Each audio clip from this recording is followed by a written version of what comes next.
የመደመር ፍጥነት አለባውያንን ካየን በኋላ የመደመር ዝላይ ሊፕፍሮግ የምንለው ጽንሰ ሐሳብ በመጽሐፉ ላይ በዝርዝር የተቀመጠ ቢሆንም ዋና ዋና ሁለት ዓላማዎች አሉት። አንደኛው ከቀዳሚው ጋር ያለን ልዩነት ማጥበብ ነው። ሁለተኛ እመርታዊ እድገት ማምጣት ነው።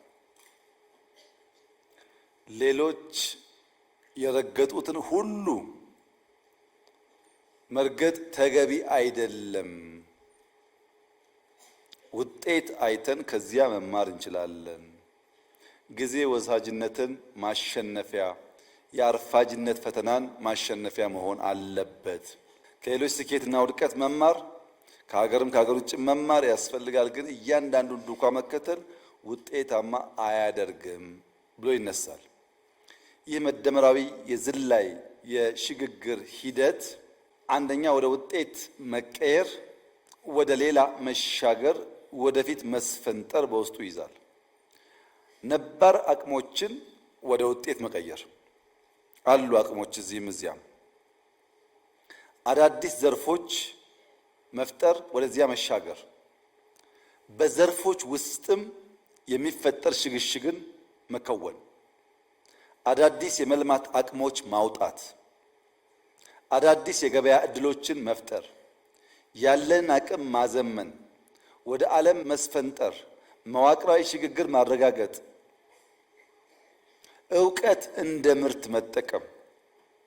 ችግር፣ ፈተና ከውስጡ ሊፈለቀቅ የሚችል እድል ካለ ችግር ወደ እድል ወይም ወደ ኦፖርቹኒቲ መቀየር ነው። ለምሳሌ ኮሮና መጣ። አፍሪካ መሬት ላይ ይረፈረፋል፣ ያልቃል፣ ትጠፋላችሁ ተባለ። አናልቅም፣ ሟርት ነው። ይልቁንስ መሬት ጦም ማደር የለበትም፣ እየተጠነቀቅን እንሰራለን አል በኮሮና የስንዴ ሪቮሉሽን ፈጠር። በኮሮና በዓለም ላይ የኢትዮጵያ አየር መንገድ ነው ትርፋማ ሆኖ ራሱን አጀስት አድርጎ ያለፈው። ችግሮች አሉ፣ ግን ከዚያ ውስጥ ኦፖርቹኒቲን ፈልቆ ማውጣት፣ ከዚያ ውስጥ መልካም እድል ፈልቆ አውጥቶ መጠቀም መቻል ይኖርብናል ነው። ችግር ጠልፎ የሚጥለን ሳይሆን ገፍቶ የሚያስፈነጥረን መሆን አለበት። በችግር ትብታብ ታስረን እንዳንቀር ተስፈንጥረን ወደምንፈልገው ነገር እንድንደርስ በአንዳንድ ጉዳይ ዝላይ ያስፈልጋል። የዝላይ ትኩረት ግን ሰው ተኮር ትውልድ መር መሆን አለበት። ሰው ላይ ያነጣጠረ መሆን አለበት። ብዝሃ ዘርፍ ሀገር አቀፍ መሆን አለበት። በምክክር ተግባቦት ፖለቲካዊ እልባት በሚያመጣ መንገድ መሆን አለበት። ዕውቀት ሸማች ብልጽግናን አምራች መሆን አለበት።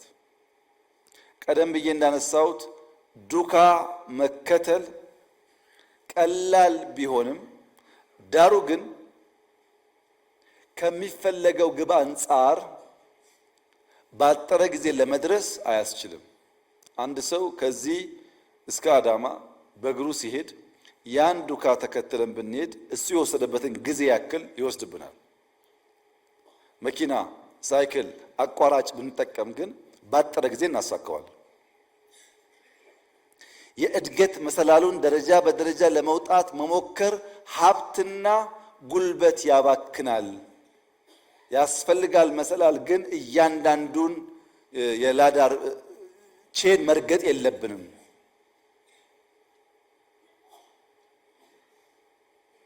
መደመራዊ ዝላይ የሚያስፈልገው ጋፕ ለመሙላት ነው። ብሪጅንግ ዘ ጋፕ ነው።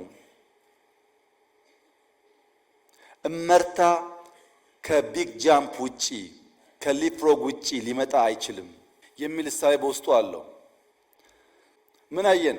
መነሻ አየን፣ ዘር ሐሳብ፣ መሻገሪያ አየን፣ ድልድይ። አሁንሳ መዳረሻው ምንድነው? ድልድይ ገንብተን የት ነው የምንደርሰው? ለምን ጥያቄ ሁለንተናዊ ብልጽግና ነው። ሁለንተናዊ ብልጽግና ምንድነው? ይህን ስዕል ያየ ሰው ይበቃዋል። ፈረሶች መጋለብ ያው ልማዳቸው ተፈጥሯቸው ነው። ግን መስኩን ተመልከቱት፣ የሚጋልቡበትን ለም መስክ፣ ፀሐይዋን ተመልከቱ፣ ከዋክብት ተመልከቱ። ዝላይ ብቻ ሳይሆን ፈንጠዝያ ተመልከቱ። መጋለብ ልማዳቸው ቢሆንም በለማ ኔቸር ቢዩቲ ኢምብሬስ በሚያደርግ ከኖርማል ግልቢያ ባሻገር ደስታ ያለበት አውድ ማለት ነው። ሁለንተናዊ ብልጽግና ማለት ገንዘብ ብቻ ሳይሆን ሁሉን ነገር በውስጡ ያሟላ ማለት ነው። የበለጸገ ግን ያልሰለጠነ፣ የሰለጠነ ግን ያልበለጸገ ሰው እንዳይኖር ማለት ነው። የሰለጠነ ግን ያልበለጸገ፣ የበለጸገ ግን ያልሰለጠነ ሚስማች ማጥበብ ማለት ነው። ሁሉን ነገር ያሟላ እንዲሆን ማድረግ። በአንድ ወቅት አንድ የውጭ ቀጣሪ አንድ በስራ ልምድ ያላቸው ሸምገል ያሉ ሰውዬ ይቀጥራል እና ሰውየው ዲቮትድ ናቸው። ጠዋት ኤርሊ ይገባሉ፣ ዘሆል ዴይ ስራ ይሰራሉ። ባህሪያቸው፣ ታዛዥነታቸው፣ ትህትናቸው ጥሩ ነው። ሰውየው ወዷቸዋል። ነገር ግን ወደ ሀገሩ ሲሄድ ኢሜል መጻፍ አይችሉም። ኮምፒውተር አያውቁም፣ ኢሜል አይጽፉም። ጥሩ ናቸው፣ ይሰራሉ፣ ግን ለሪፖርት አይመቹም።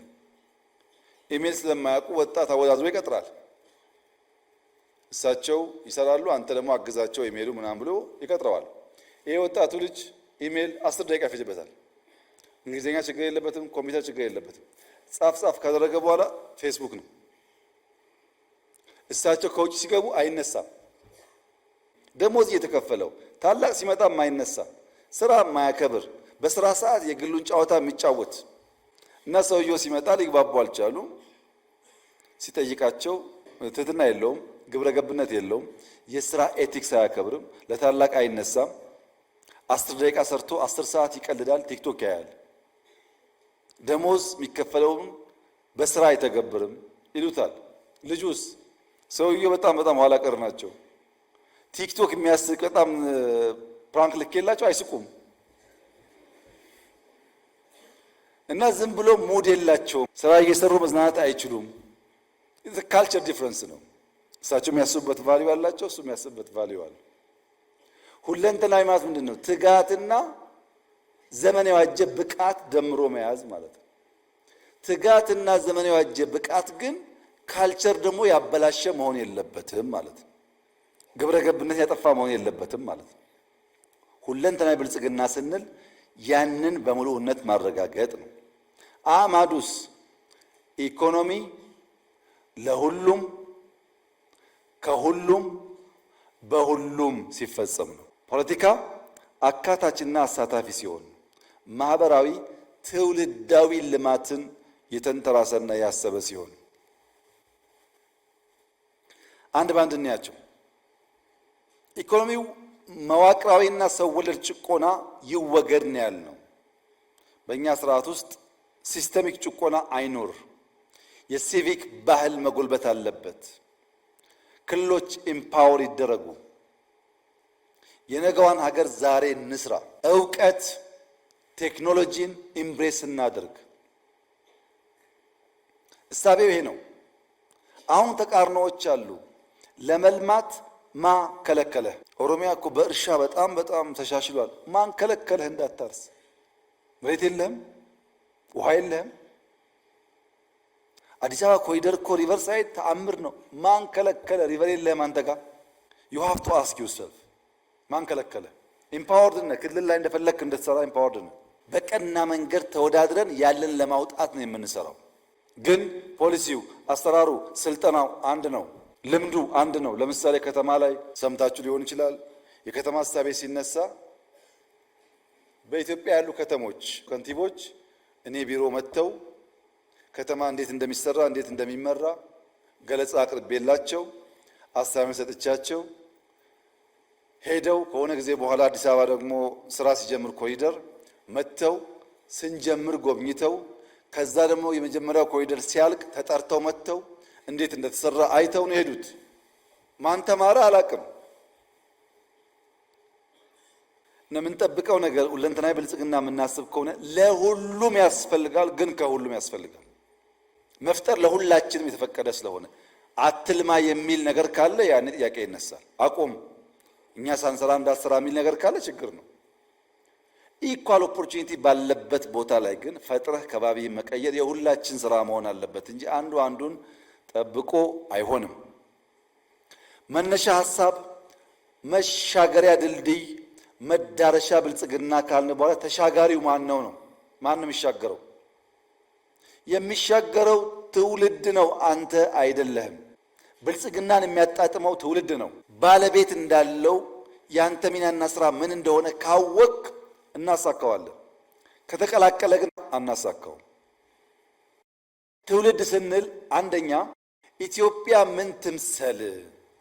ቢኮዝ የኢትዮጵያ መልክና ምሳሌ አከራካሪ አጨቃጫቂ ስለሆነ ብዙ ሐሳቦች የኢትዮጵያን ምስል በራሳቸው መንገድ ስለሚቀርጹ እና ግራ ስለሚያጋቡ ትውልዱ ኢትዮጵያ ምን አይነት መልክና ቅርጽ ይኑራት የሚለውን ጥያቄ ያነሳል። ሁለተኛ መንግስትስ ምን ይምሰል? የመንግስት አስተዳደር ስርዓት ምን ቢሆን ነው ህዝቦች በሰላም በጋራ በትብብር መኖር መበልጸግ የሚችሉት? ሶስተኛ ትውልዱ ራሱ ምን ይምሰል? ልንገነባ የምንፈልገው ትውልድ ምን አይነት ነው? እየፈጠርን ያለነው ትውልድ ግለሰባዊ፣ ማህበረሰባዊ፣ ሀገራዊ፣ አህጉራዊ፣ ሉላዊ ማንነቱ ምን ይመስላል? እነዚህን ጥያቄዎች መመለስ ግድ ይላል። የመጀመሪያው እዚህ ባለን ሰዎች የተሟላ ግንዛቤ ሊያዝበት የሚገባው ነገር ኢትዮጵያ ህብረ ብሔራዊ አንድነት ያለባት ሀገር ካልሆነች በቀር ሰላማዊና ልማታዊ ጉዞ ማድረግ አይቻልም። ህብረ ብሔራዊ አንድነት ያለበት ሲባል አንደኛ አስተዳደሩ እውነተኛ ፌዴራሊዝም የሚተገብር መሆን አለበት። እያንዳንዱ ክልል በህግ በተሰጠው ስልጣን ለሰላም፣ ለልማት፣ ለብልጽግና ካለ ጣልቃ ገብነት የሚተጋ መሆን አለበት። ምን እስኪሆን? የኢትዮጵያን ኤግዚስተንስ ጥያቄ እስከሚያነሳ ድረስ። ሁለተኛ ቋንቋ ብዝሃ ልሳን የሚያስተናግድ መሆን አለበት። መልታይ ቋንቋ ተናጋሪዎች ባሉበት ሀገር ውስጥ እነዛን ኤምብሬስ ማድረግ ካልቻል በጋራ መቀጠል ያስቸግራል። ሁለት ሶስት ቋንቋ መልመድ ጠቀሜታውን ቅድም አንስቼላችኋል።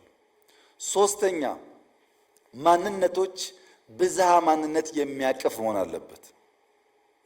ስለዚህ ህብረ ብሔራዊነት ስንል አስተዳደሩ፣ ቋንቋው፣ ማንነቱ ኢንክሉሲቭ መሆን አለበት ነው።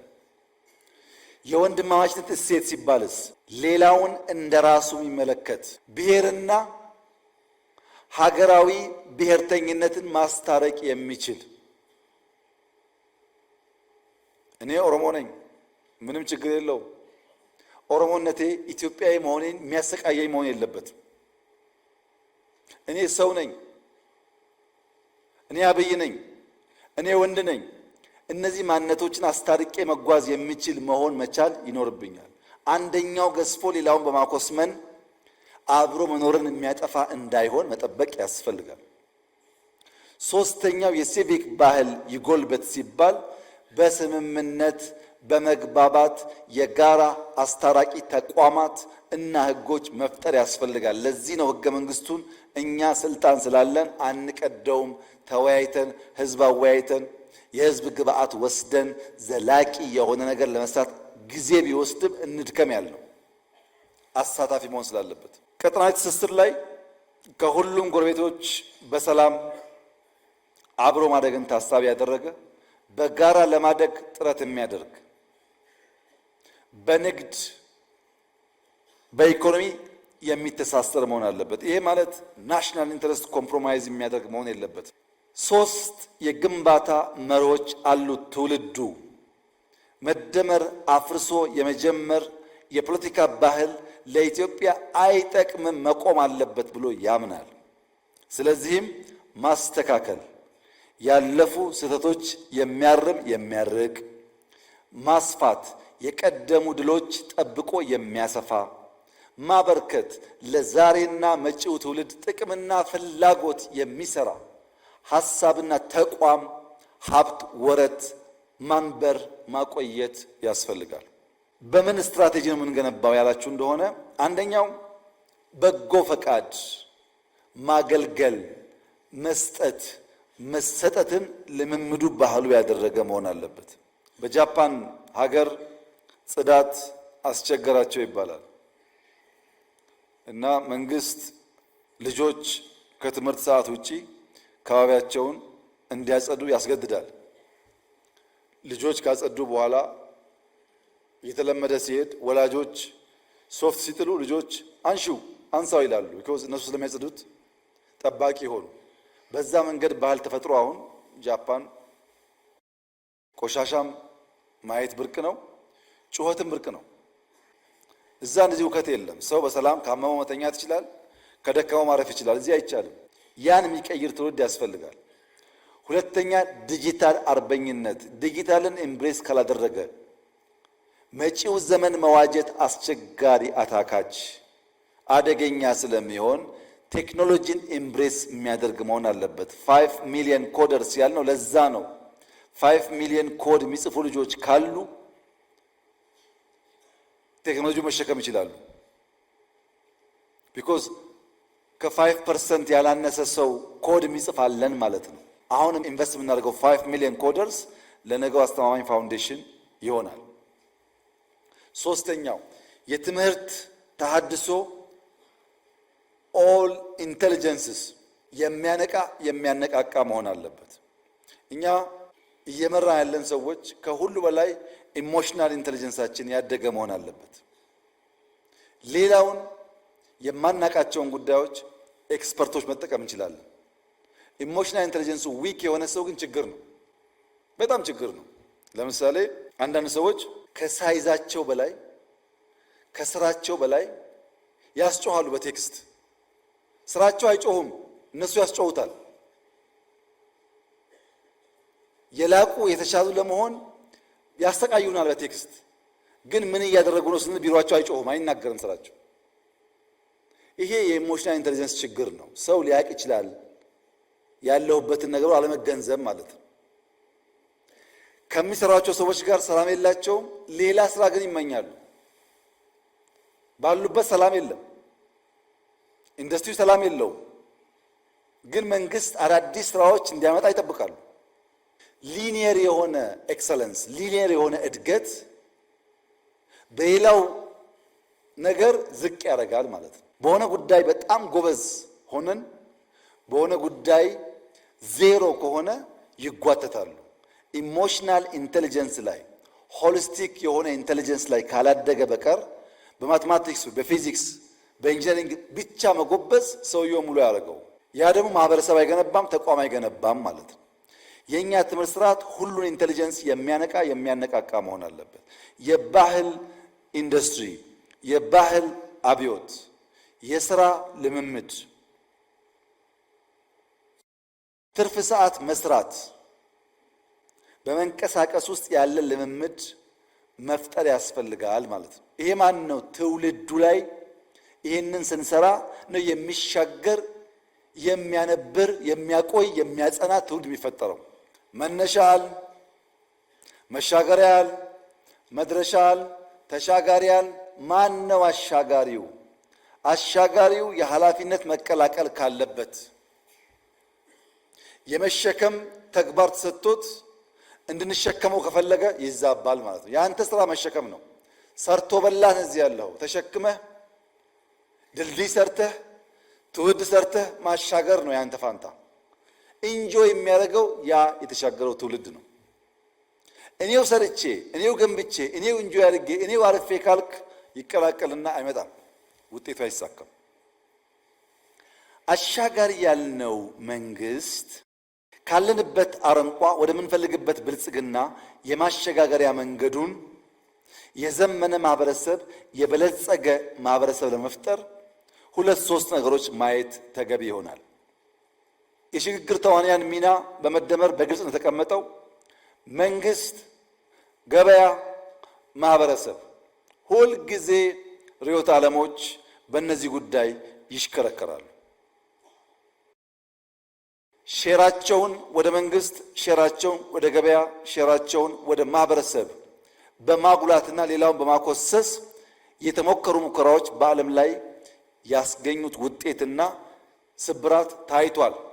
ከዚህ ተምሮ ነው የሚወጣው የኛ የስርዓት አማራጭ።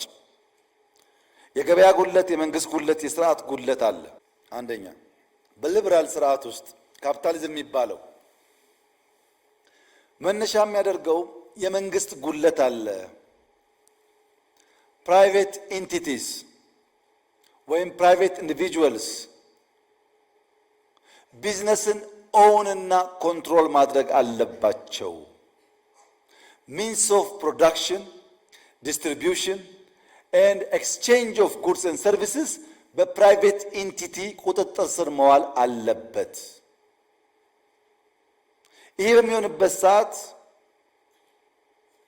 የዋጋ ንረት እንዳይፈጠር በዲማንድና ሰፕላይ ይወሰናል። ዋጋ ሲመረት ባለ ፍላጎት ልክ ይወሰናል። ትርፍ ደግሞ ካለ ፕሮፊት ካለ ፕራይቬት ሴክተሩ ኢንቨስት ያደርገዋል፣ ተመልሶ ይፈሳል ወደ ማህበረሰብ እና ፕሮዳክሽን፣ ዲስትሪቢዩሽን፣ ኤክስቼንጅ ኦፍ ጉድስ ኤንድ ሰርቪስስ ፕራይቬት ኢንቲቲ ኮንትሮል ማድረግ አለበት። የግሉ ድርሻ መሆን አለበት። በውድድርና ትርፋማነት መርህ ብቻ ነው እድገት የሚረጋገጠው፣ አሊያ ፈጠራና ፍጥነት አይመጣም ይላል። የመንግስት ሚናስ ስትሉት የግሉን ንብረት ባለቤትነት፣ ፓተንት፣ ጥበቃ፣ ምቹ ሁኔታ መፍጠር፣ ሴኩሪቲ ማረጋገጥ በቂው ነው ይላል። እንደኛ ያሉ ሀገራት ቢግ ጥያቄ ያነሳሉ። ኢንፍራስትራክቸር ማን ይገንባ ብለው። ለምሳሌ ከጓንዙ እስከ ጅቡቲ ያለ አንድ ካርጎ ከቻይና እስከ ጅቡቲ ፖርት የሚደርስበት ዋጋና ከጅቡቲ ፖርት አሶሳ፣ ከጅቡቲ ጋምቤላ የሚደርስበት ዋጋ እኩል አይደለም። ከጅቡቲ ጋምቤላ በጣም ውድ ነው። ስንት ዓለም አቋርጦ የመጣው ካርጎ እኛ ጋር ከደረሰ በኋላ ከአንድ ጫፍ አንድ ጫፍ ለመሄድ ዋጋው በጣም ውድ ነው። ለምን? ኢንፍራስትራክቸር ውስንነት አለ። ባቡር የለም፣ ሃይዌይ የለም። ይህንን ጋፕ ማን ይገንባው? ማን ኢንቨስት ያድርግ? ፕራይቬት ሴክተሩ እንደሆን መንገድ ላይ ኢንቨስት አያደርግም እንደምታውቁት። ለዚያም አልደረሰም። በዚህ ሂደት ውስጥ መቼ ነው እኛ ሰው ምን ሆነው? ኢንፍራስትራክቸር ገንቢ ኃይል ካልተፈጠረ ችግር አለበት። በተለይ በማደግ ላይ ያሉ ሀገራት እንዲህ ያለውን ኢኮኖሚክ ስርዓት ኢምብሬስ ቢያደርጉ ለውጥ ሊያመጡ አይችሉም። የጠቀማቸው አሉ ከነንከኑ። ያም ቢሆን ጥቂቶቹን በጣም ሀብታም አድርጎ ብዙዎቹን አዳክሟል። ወደኛ ሲመጣ ግን ክፍተቱ ይበዛል ይሉና ሁለተኛው ደግሞ የለም መንግስት መር መሆን አለበት። የገበያ ጉድለት አለ። የግሉ ዘርፍ ትርፍ ብቻ ያግበሰብሳል። ስግብግብ ነው። ስግብግብ ስለሆነ ትርፍ ብቻ ስለሚያስብ ፍትሐዊነት አይረጋገጥም ይላሉ። ስለዚህ መንግስት የልማት አቅሞችን መቆጣጠር አለበት። መዋቅራዊ ሽግግርን በቀጥታ መንግስት መምራት ይገባዋል። ያኔ ነው ፍትሐዊ ተጠቃሚነት ሊረጋገጥ የሚችለው ይላሉ። እሺ ይሁን፣ መንግስት ይቆጣጠር፣ ልማት ያምጣ፣ ፍትህ ያረጋግጥ። ግን ብልጽግና ቅድም እንዳልነው ፈጠራና ፍጥነት ይፈልጋል። መንግስት ደግሞ አይፈጥርም ወይም ውስን ነው ፈጠራው። ፈጠራና ፍጥነት ከሌለ ደግሞ ያ የምናስበው ፍትህ፣ ያ የምናስበው መዋቅራዊ ሽግግር ሊረጋገጥ አይችልም፣ መቀየር አለበት ብሎ የመደመር መንግስት ጉዳዩ የገበያና የፕራይቬት ሴክተርና የመንግስት ሳይሆን የስርዓት ስብራት ነው ይላል። ሲስተሚክ ፌሊየር ነው ይላል። ለምሳሌ አብዮታዊ ዴሞክራሲ ተራማጅ የፖለቲካ ልሂቃንና የኢኮኖሚ ልሂቃንን በእኩል ዓይን አያይም። ተራማጅ የፖለቲካ ልሂቃን ለህዝብ አሳቢ፣ ተቆርቋሪ፣ ራሳቸውን እንደ ሻማ አቅልጠው ለህዝብ የሚተጉ ናቸው ይልና ሬንት ሲኪንግ ሲባል ፕራይቬት ሴክተር ነው ይላል። ግን አይታችኋል፣ እነዛ ተራማጅ አብዮታውያን ልሂቃን ዘራፊ ሆነው እነሱ ሀብታም ሆነው እንዴት የፕራይቬት ሴክተር እንዳቆረቆዙ አይተናል በተግባር። ያ የተዛባ ምልከታ እነዛን ተራማጅ የፖለቲካ ልሂቃን ንጹህ ብፁዕ አድርጎ የማሰብና የኢኮኖሚ ልሂቃን ደግሞ የሬንት ሲኪንግ ምንጭ ናቸው ብሎ ማሰብ ኢትዮጵያ ውስጥ ተሞክሮ አከሰረ። ስለዚህ ምን አለኛ መንግስት የነጠረ የታወቀ ሚና የሚጫወትበት መንግስት ከፕራይቬት መንግስት ከህዝብ መንግስት ከአጋር ድርጅቶች ተቀናጅቶ የሚሰራበት የመደመራዊ ፈጠራና ፍጥነት ያስፈልጋል። ያ ነው ሁለንተናዊ ብልጽግና የሚያመጣው። ለምሳሌ ፓብሊክ ፕራይቬት ፓርትነርሺፕ ኢትዮጵያ ውስጥ የገበታ ፕሮጀክቶች ጎርጎራ፣ ወንጪ ምናምን ላቸውን ሰርቷል። ምንም አጋንኛ አይደለም። እስካሁን በዞርኩበት ዓለም ጎርጎራን የሚያክል ጥራትም ግዝፈትም ያለው ሪዞርት አይቻላል። ለምሳሌ ይሄን የማያምን ሰው ጎርጎራ ብቻ ነው መሄድ ያለበት፣ ከዛ ይገባዋል። ግን የሰራው ፓብሊክ ፕራይቬት ፓርትነርሺፕ ነው። ፕራይቬትም አይደለም ፓብሊክም አይደለም። ትብብሩ ያዋጣል ማለት ነው።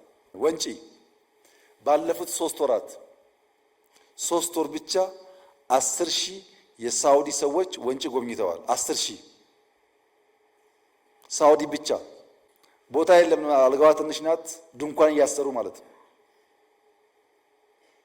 ቢበዛ አስቡት ምን እንደሚያመጣ። ወንጪ 10,000 ሳውዲ የሳበው የተሰራው ፓብሊክ ፕራይቬት ፓርትነርሺፕ ነው። ያዋጣል ማለት ነው ይሄ ትብብር። ሁለተኛ በመንግስትና በህዝብ ያለ ትብብር። ለምሳሌ አረንጓዴ አሻራ ብዙ ጊዜ ብየዋለሁ። 48 ቢሊዮን ዶላር ህዝብና መንግስት ባይተባበሩ ይቻል ነበር? ፕራይቬት ሴክተር ያደርገዋል? ይሄን መንግስት ብቻውን ያደርገዋል? አንችልም። መንግስትና ህዝብ ለጋራ ዓላማ አብረው ሲቆሙ አሳኩት። ኮሪደር ዴቨሎፕመንት አዲስ አበባ ኮሪደር ዴቨሎፕመንት ከጀመሩ በኋላ በጆይንት ቬንቸር በአዲስ አበባና በፕራይቬት ሴክተር ልማት ጀምረዋል። ምን ያደረገ? መሬቱን ያለውን ሀብት ይዞ ባለ ሀብት አምጥቶ 70-30 40-60 እያለ ዛሬ ግን አዲስ አበባ ውስጥ የሚሰሩ ሞሎች፣ ሆቴሎች፣ ሬስቶራንቶች ማንኛውም ነገር ቢያንስ 30% ሼር አዲስ አበባ አለ። በአንድ በኩል ስራ እየፈጠረ ነው። በሌላ በኩል ከነዚህ የሚገኘውን ገቢ አስቡት። ከነዚህ በሚገኝ ገቢ ነገ መልሶ በርካታ ልማት ሊያመጣ ይችላል። በምን ሰራሄ? በመንግስትና በግል በመንግስትና በህዝብ ትብብር ነው። አሁን ሁለንተናዊ ብልጽግና ለማምጣት ገቨርንመንት ኢንተርቪን ማድረግ አለበት ያልነው ኢንፍራስትራክቸር ላይ ብቻ አይደለም፣ መንገድ ላይ ብቻ አይደለም። ለምሳሌ ኢንሳና ኤአይ ሰመር ኮርስ ብለው ወደ 1000 የሚጠጋ ተማሪ ሁለቱ ክረምት ወስደው አስተምረው ሰርቲፋይድ አድርገው ያወጣሉ በነፃ። አሁን ደግሞ ሁለቱም ስታርታፕ ቢልዲንግ አላቸው። ኤአይ ውስጥ የመንግስት ቢሮ አለ፣ ከጎኑ ደግሞ የስታርታፕ ቢሮ አለ። G+4 G+5 የሚሆን ትንሽዬ ህንፃ ገንብተው ኮምፒውተር፣ ወንበር፣ ኤቭሪቲንግ ዋይፋይ አዘጋጅተው ተማሪ አወዳድረው ከነ ሐሳቡ መጥቶ 3 ወር 4 ወር ተቀምጦ እነሱ ጋር 1 ብር ሳይከፍል ለቢሮ ለኢንተርኔት ሳይከፍል ፕሮጀክቱን እየሰራ ከፕራይቬት ሴክተር ጋር አያይዘውት ማሽሩም እያደረጉ እያባዙ ያወጡታል። መንግስት በራሱ ገንዘብ በራሱ ስፔስ በራሱ ጊዜ አዳጊ ትውልድን መልምሎ አስተምሮ አብቅቶ ከኢንዱስትሪ ጋር አስተሳስሮ ማውጣት መቻል ልክ መንገድ እንደመስራት ያለ ኢንተርቬንሽን ነው። እንዲህ ያለውን ሁለንተናዊ ብልጽግና ሊያረጋግጥ የሚችል መደመራዊ ፈጠራና ፍጥነት እናረጋግጥ ነው። የስታርታፕ ኮንሰፕት በጣም ከፍ ያለ ሀሳብ ነው። ቢሮ ሰርተህ ኮምፒውተር አዘጋጅተህ ጎበዝ ወጣት ታዳጊ አምጥተህ አሰልጥነህ ፕሮጀክት አሰርተህ ጋይድ አድርገህ ፕሮጀክቱን ደግሞ ማርኬት እንዲወስድ አገናኝተህ ከባለ ሀብት ጋር ስራ እንዲፈጥር አድርገህ መውለድ ብዙ በአፍሪካ ምድር የተለመደ ልምምድ አይደለም። እንዲህ ያለውን ነገር በመስራት ነው ሲስተሚክ ፌለር የምንሞላው እንጂ ሀብታሙን ሬንት ሲከር ነህ እያልን ሰጪ ነው እንጂ ተቀባዩን ብፁዕ እያደረግን ተቀባዩን ሳነካ ሰጪውን ደግሞ ሬንት ሲከር ብለን የምናመጣው ልማት የተሟላ ብልጽግናን አያረጋግጥም። በነገራችን ላይ እነዛ ተራማጅ ፖለቲካል ልሂቃን የተባሉ ሰዎች በጣም ሀብታሙ ኢንዲቪጁዋልስ ሀብታሞች ቢታዩ እነሱ ናቸው። በዱባይ በአዲስ አበባ በምናምን በጣም ሀብታሞች እነሱ ናቸው። የተዛባ ምልከታ ነበር። ውጤቱም የፈረሰ ነው፣ የከሰረ ነው። ከዚያ ወጥተን በእኛም በእነሱም ያለውን ሲስተሚክ ፌሊየር ለይተን በሲስተም በቴክኖሎጂ አግዘን ጋፕ እዚህም እዛም እንዳለ አምነን ብንሰራ ግን ልክ አዲስ አበባ እንዳደረገው within a few years 1.5 ትሪሊየን ጆይንት ቬንቸር ኢንቨስትመንት መሳብ እንችላለን ማለት ነው። እንዲህ ባለው መንገድ ነው የሽግግር ስርዓቱ የሚረጋገጠው። የመደመር ባህሪያትስ አንዱ የመደመር መንግስት ባህሪ ምናባዊ ጥልቀትና ከፍታ ነው። ስራን ጀምር ሲባል ይሄ ጉዳይማ አይሳካም፣ ሲሳካና ስናይ ደግሞ ማናግዞ ነው የሚለው ጥያቄ በብዙዎቻችን ጭንቅላት የሚመላለስበት ዋናው ምክንያት ሪሶርስን እንጂ ሶርስን ስለማናቅ ነው።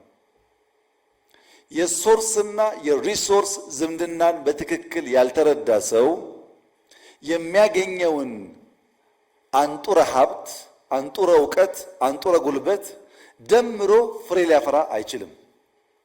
ሶርስ ማወቅ ያስፈልጋል። ሶርሱ ኔቸር ነው።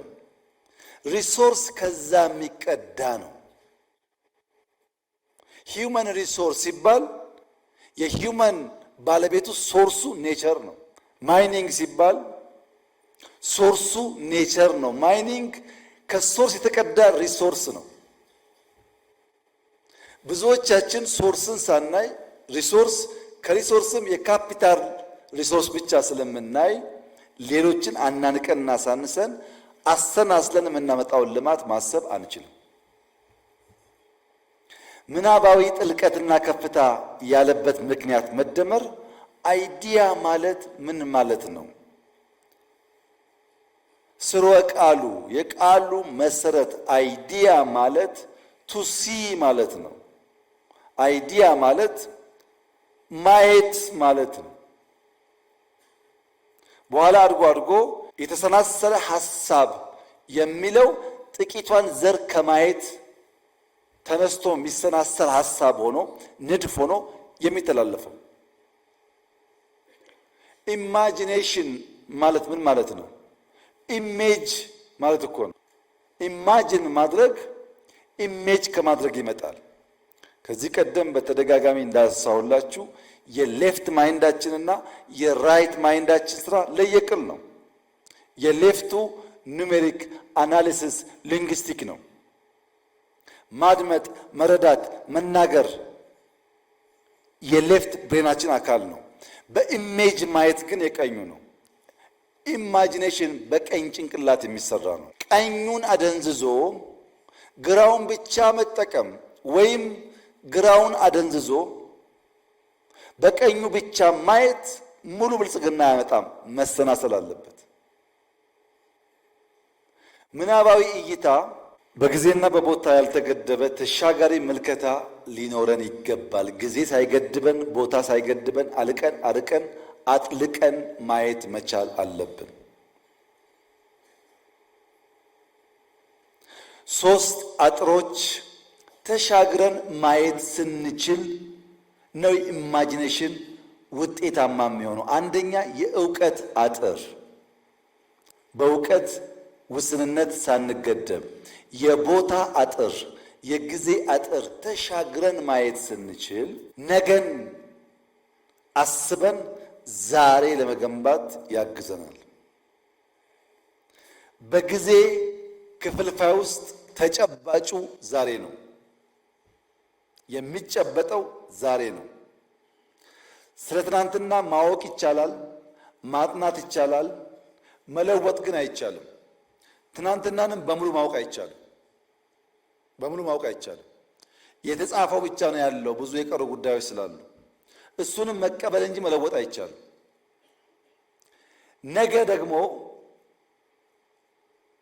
የምንተልመው የምንሰራው የምናስበው ነው እንጂ በተሟላ መንገድ ዲፋይን የምናደርገው አይደለም። ነገ አንኖን ስለሆነ በጊዜ ሽርፍራፊ ውስጥ የሚጨበጥ የሚዳሰስ የኔና የናንተ የሆነው አሁንና ዛሬ ነው። እሱም መጠቀም ስንችል ነው የተሻለ ነገ ልጆቻችን ሊኖራቸው የሚችለው። የጥልቀት ከፍታ፣ የማስተናሰል ከፍታ፣ ከችግር ባሻገር የመሆን ከፍታ ያስፈልጋል ማለት ነው። ሁለተኛው የማድረግ ፍላጎትና አቅም ነው። እውነታውን የተረዳ ለእውነት የሚጎዳ አመራር ያስፈልጋል። በትጋት የሚሰራ በአርአያነት የሚመራ። ትጋት ከቦታ ቦታ ይለያያል፣ ምንም ጥርጥር የለውም። አንዳንዶች እንዳንበሳ የሚተጉ አሉ፣ ስለሰሩም ውጤት አይተናል። በዛው ልክ ደግሞ የማይተጉ አሉ። ጀምሮ የሚፈጽም አልሞ የሚጨብጥ መሆን አለበት ባህሪያቱ። እንደ መንግስት የመደመር መንግስት ካሉት ባህሪያት አንዱ በአራቱ አይ የሚነሳው የመጀመሪያው አይ ኢንትረስት ነው። ለብልጽግና ለማደግ ለመለወጥ ፍላጎት አለ ወይ? ሁለተኛ ፍላጎት የወለደው አይዲያ አለ ወይ? አይዲያውን ከግለሰብ ወደ ማህበረሰብ ከአንድ ሰው ወደ ተቋም የመለወጥ ኢንስቲቱሽናላይዝ የማድረግ ጅማሮና ስራዎች አሉ ወይ? ተቋም ኢምፕሊመንት ያደርጋል ወይ? ኢንትረስት፣ አይዲያ፣ ኢንስቲቱሽን፣ ኢምፕሊሜንቴሽን አራቱን አይ ሲሟላ ፍላጎትና አቅም ወደሚጨበጥ ነገር ይቀየራሉ ማለት ነው። ተስፋ ማጣት ፍላጎትን ይገለዋል። አቅም የቱንም ያህል ቢገዝፍ ፍላጎት ከሌለበት ትርጉም የለውም።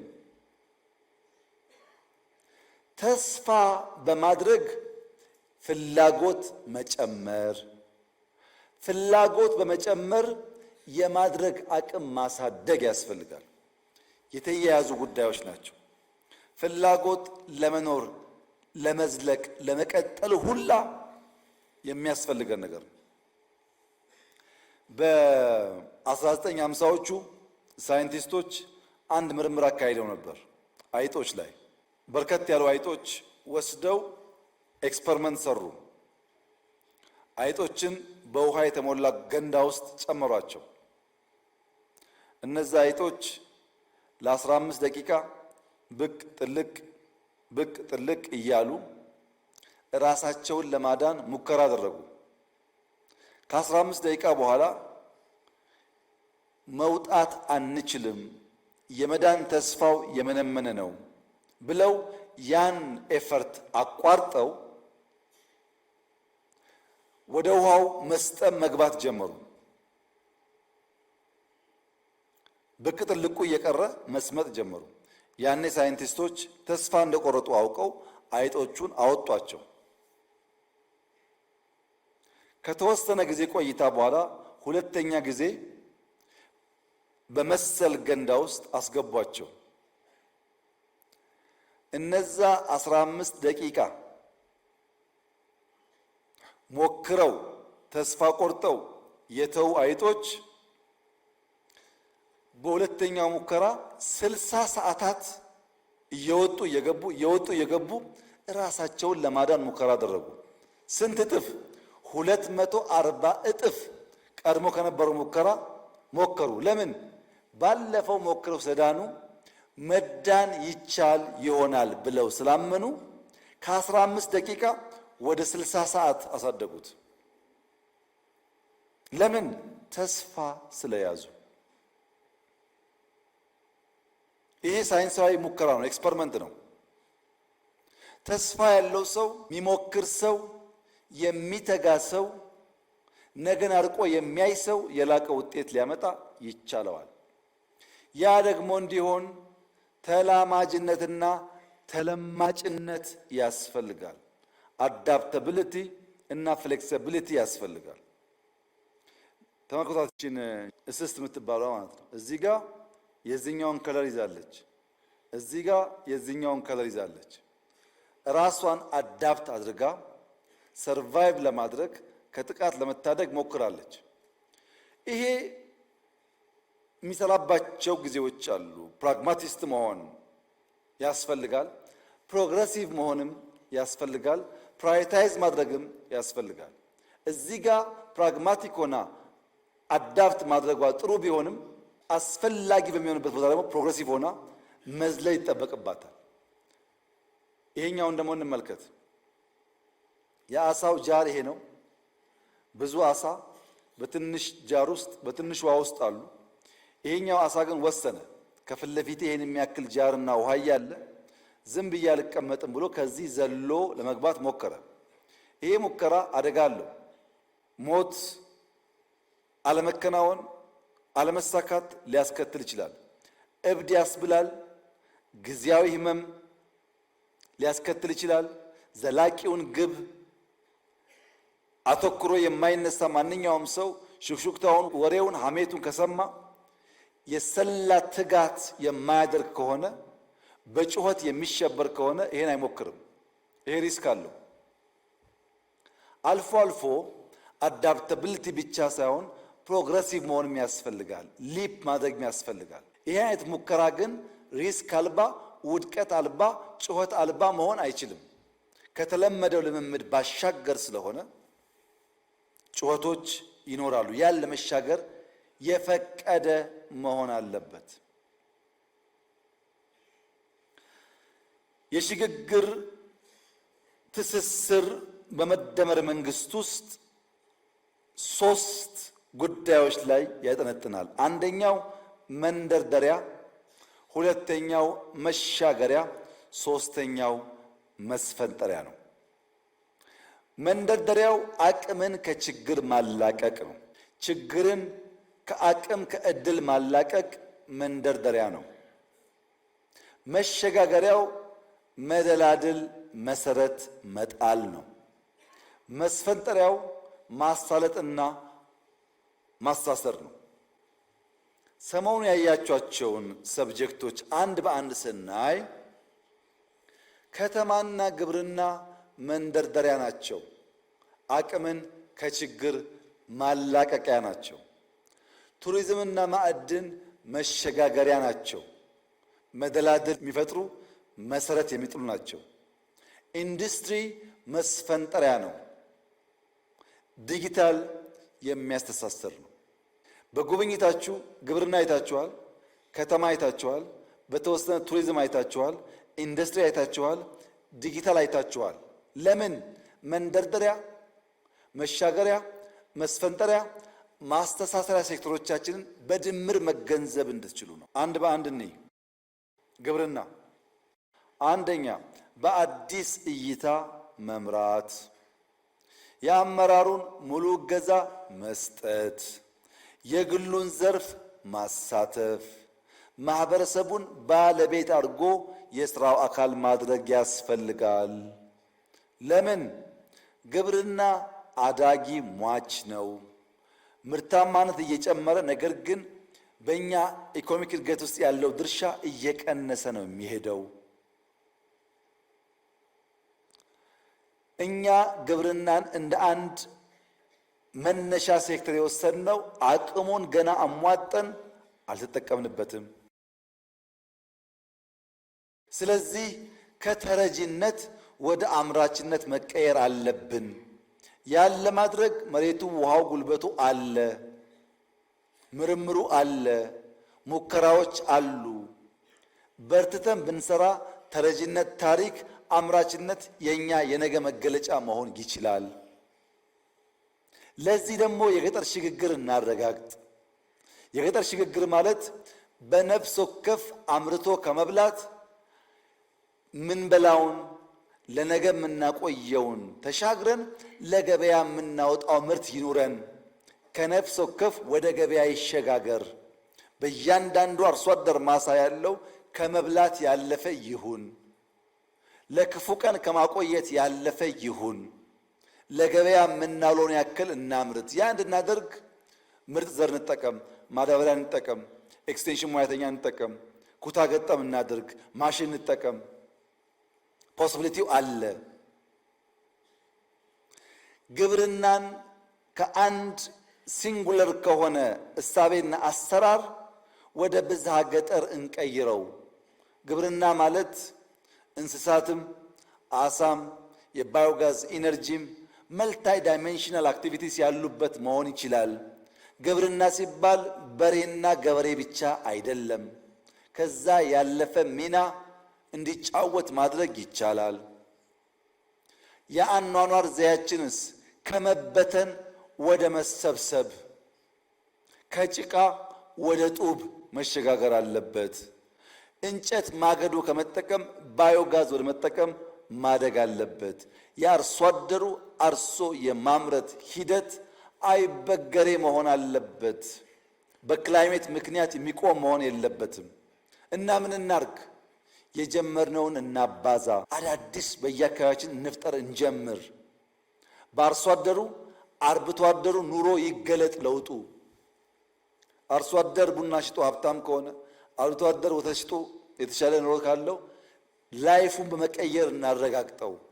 ግብርናችን የአርሶ አደሮቻችን ሕይወት የቀየረ ከመብላት ያለፈ ለክፉ ቀን ከማቆየት ያለፈ ገበያ የሚያረጋጋ ከገበያ አልፎ ደግሞ ወደ ውጭ ወጥቶ ተጨማሪ ሀብት የሚያመጣ እናድርገው ነው። ሁለተኛ ከተማ መስፈንጠሪያ ነው። ከተማ ላይ የጀመርነው ስራ ኢምፖርታንት ነው። በመደመር መንግስት የቅይጥ ባህል መፍጠሪያ ማዕከል የሆነውን ሳናለማ መደመርን ማሰብ አንችልም። ምክንያቱም ከተማ አዳጊ ነው። እንደ ግብርና አዳጊ ሟች አይደለም። አሁን እንኳን ኢትዮጵያ ውስጥ ከ4% በላይ እያደገ ነው። በቀጣይም እያደገ ነው የሚሄደው። ይሄን የሚያድግ ነገር ከአሁኑ አውቀን በእቅድ በፕላን በእውቀት እንምራው። መሰብሰብ ብቻ ሳይሆን ኦርደርሊ መኖር የምንችል ሲቪሊቲን የተላበስን መሆን አለብን። ኢንፍራስትራክቸር ብቻ ሳይሆን ሱፕራ ላይም የሰራን መሆን አለብን። የመደመር መንግስት ከተሜነትን የሰው ልጅ የብልጽግና መዳረሻ ነው ብሎ ያምናል። ከተሜነት በእቅድና በእውቀት ካልተመራ አይደረስበትም። ማህበራዊ እይታ ከተሞች የቅይጥ ባህል መፍጠሪያ ናቸው። ከተሜነት ደግሞ ስርዓት ያለው ህብራዊ አንድነት ነው። ኢኮኖሚያዊ እይታውስ ከተሞች ለንግድ፣ ለኢንቨስትመንት፣ ለኢንዱስትሪ፣ ለስራ ፈጠራ ማዕከል ናቸው። ፖለቲካዊ እይታውስ የዳበረ የፖለቲካ ስርዓት መፍለቅ የሚቻለው ከተሞች ውስጥ ነው። የሲቪክ ባህል መሰረት የውይይት የንግግር ባህል የሚገነባው ከተማ ውስጥ ነው።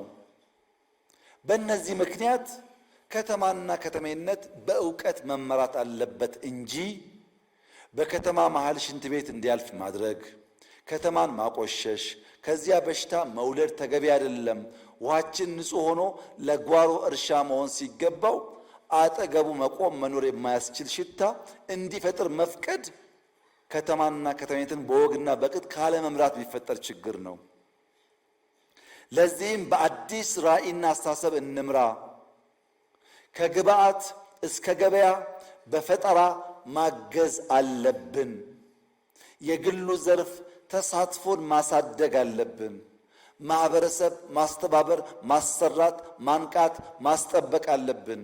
ትውልዱን መታደግ አለብን። ከጫት ቤት መናጠቅ አለብን። ከሽሻ መናጠቅ አለብን። ፓርክ ስንሰራ፣ ስታዲየም ስንሰራ፣ ወክዌይ ስንሰራ ለዜጎቻችን ዛሬ ሳይሆን በስተርጅና የተሻለ ጤና እንዲኖራቸው ያስችላል። ከተሜነት ክሪቲካል ነገር ነው። በእውቀት እንምራው፣ በቅርበት እንምራው፣ እየኖርንበት እንምራው። ያን ስናደርግ ብልጽግናን እናረጋግጣለን። ሲንጋፖር እንደ ፒያሳ ነበረች። ወሰኑ፣ ጨከኑ፣ ቆፈሩ፣ ጎተቱ፣ ሰሩ፣ ተከሉ። አሁን በዓለም ቤስት የሚባል ሲቲ፣ ንጹህ ሲቲ ፈጠሩ። እኛ ምን እንችላለን? እንስራ ነው።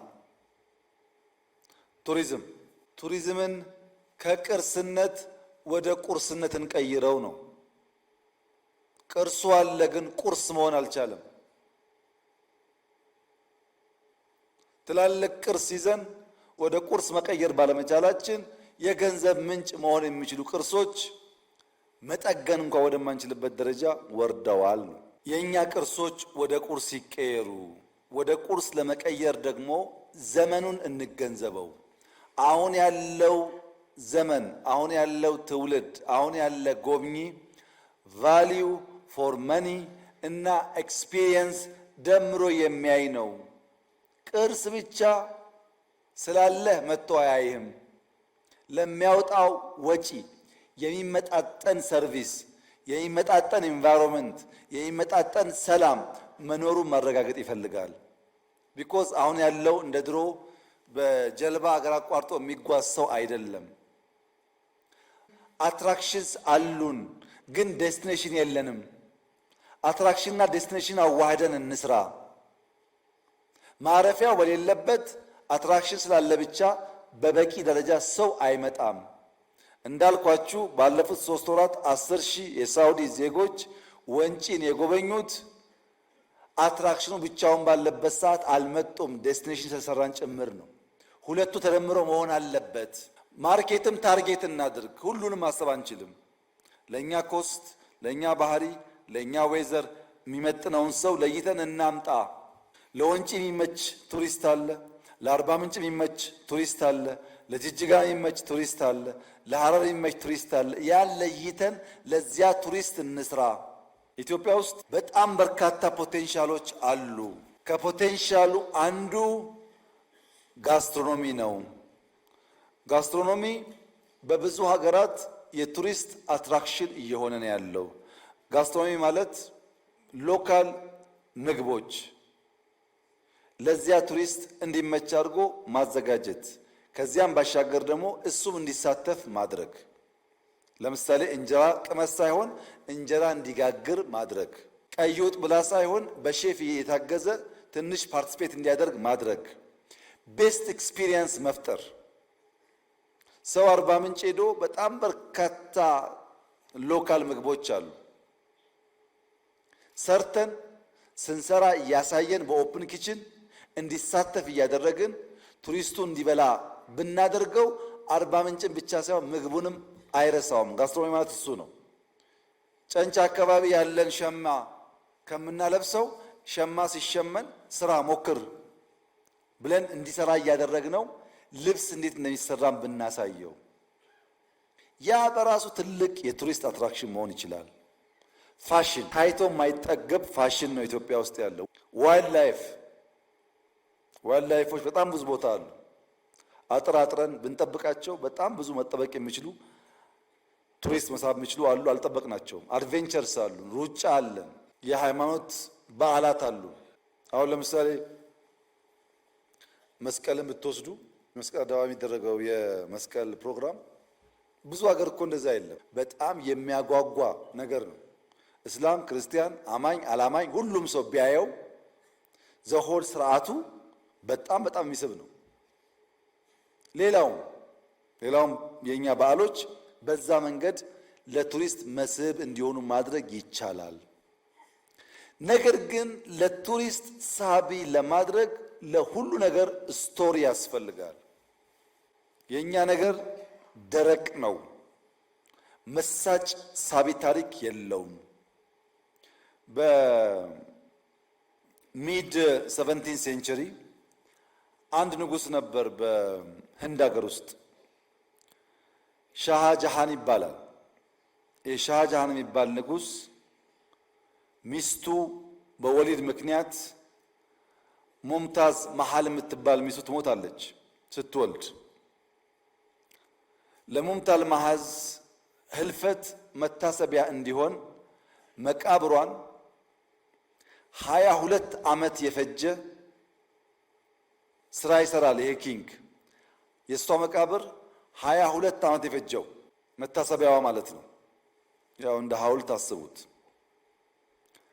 አሁን በህንድ ሀገር ውስጥ ታጅ መሃል የሚባል ቦታ ሰዎች በሰልፍ የሚጎበኙት የአንድ ንጉስ ባልተቤት በወሊድ ምክንያት አርፋ ለሷ የተሰራ መታሰቢያ መቃብር ቦታ ሰው ተሰልፎ ያያል። አንተ ግን ላሊበላን የሚያክል ሶፍ ዑመርን የሚያክል ምናምን ተሸክመህ ስቶሪ መፍጠር ስለማትችል ለአትራክሽን ዴስቲኔሽን ስለማትሰራ የማየት የማሳየት ልምምድ ስለሌለህ ስንት የሚንጋጋበት ቦታ መግቢያ መውጫ የሌለው በሌሊት ወፍ የታጀበ ሽታው የማያስገባ የተጣለ ሆኖ እኔና እናንተ የህንዱን በማድነቅ መከራችን እናያለን።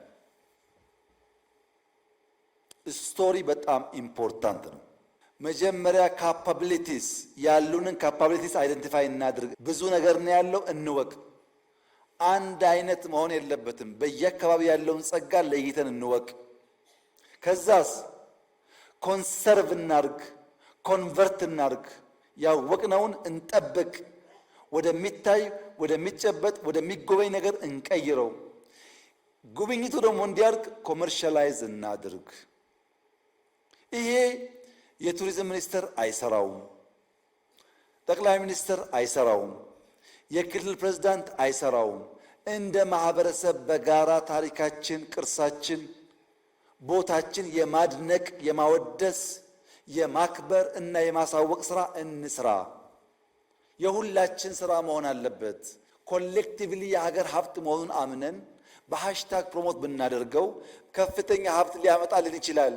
ለምሳሌ በዚህ ዘመን ሃሽታግ ብናደርግ ሃሽታግ አክሱም፣ ሃሽታግ ሰሜን ማውንቴን፣ ሃሽታግ ባሌ ብንል ስንት ዓለም መድረስ ይችላል።